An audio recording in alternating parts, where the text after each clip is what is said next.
Beredar rekaman memperlihatkan detik-detik bangunan yang dihuni tentara Ukraina meledak. Ledakan terjadi usai bangunan tersebut dijatuhi bom FAB Rusia.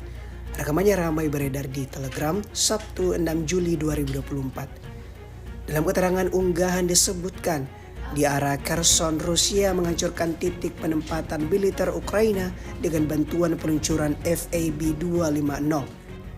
Drone pengintai merekam dahsyatnya ledakan pada posisi tentara Ukraina, namun sayangnya tidak dirincikan total korban jiwa yang berjatuhan dalam serangan ini. Rusia dan Ukraina terlibat perang yang sudah berlangsung selama lebih dari 2 tahun, dan hingga kini belum ada tanda-tanda perang akan berakhir.